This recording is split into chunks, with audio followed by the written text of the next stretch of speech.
Sports Flash TV na may dati. Ito ay lagi kang panalo, bakbakan na sigurado, mga balitang... Ang update kay Casimero, Tapales, Inoue at Nery.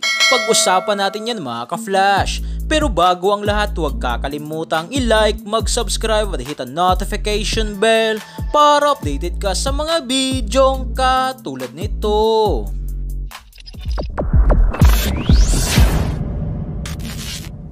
Kasado na nga po mga ka-flash ang bakbakang 2weight undisputed champion Naoya the Monster Inoue versus WBC mandatory challenger at 2weight world champion Luis Pantera Nery sa buwan ng Mayo taong 2024 na ang venue nga po ng nasabing bakbakan mga ka-flash ay sa bansang Japan sa Tokyo. Matatandaan nga po mga ka-flash na nakaban nga po o bawal si Luis Pantera Nery na lumaban sa bansang Japan dahil sa paglabag nito sa paggamit ng pinagbabawal na gamot o doping violation. Idagdag mo pa dito nang ma-overweight nga po si Luis Pantera Nery bago ang laban. Subalit matapos ang negosasyon ng dalawang kampo ay pinagkasunduan na tanggalin si Nery sa pagkaban nito sa nasabing bansa dahilan para maikasa ang bakbakang Naoya the Monster Inoue versus Luis Pantera Nery. May kasalukuyang kartada nga po mga ka-flash si Naoya Inoue na 26 wins, walang talo at 23 knockouts, habang si Nery ay may isang talo na, 35 wins at may 27 knockouts. Kayo mga ka-flash, may pag-asa kayang manalo si Nery kay Naoya Inoue? Comment nyo na yan sa comment section sa ibaba. Habang sa kabilang balita naman nga po mga ka-flash, patungkol kay former 3 Division World Champion, angas ng Pinas General Cuadro alas Casimero ay nagbigay nga po dito ng update ang IBF kung saan bumagsak nga po si Casimero sa rank number 6 matapos palitan ito ni former Unified WBA IBF Super Bantamweight World Champion Marlon the Nightmare Tapales na nasa rank number 5 na.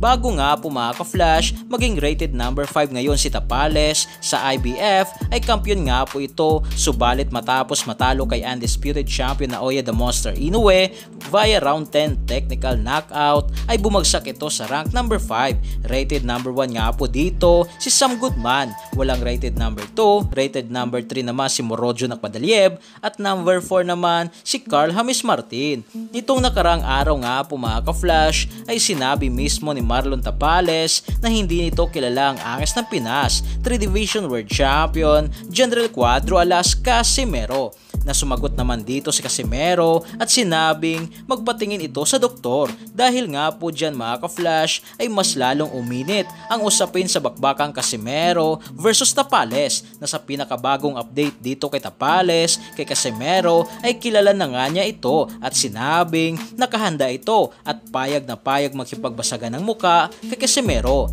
para matapos ng araw at malaman sa kung sino talaga ang mas malakas sa dalawa. Kayo mga ka-flash, payag ba kayo sa bakbakang Casimero versus Tapales? Para sa inyong komento at reaksyon na i-komento nyo sa baba. Hanggang sa muli, ito ang The Sports Flash TV! Sports Flash TV na may dati. Ito ay lagi kang panalo, bakbakan na sigurado, mga balitang boxing. Ito laging bago, balitang boxing, laban na kasado, di papahuli pagdating sa bakbakan, mga pambato na patuloy ang laban.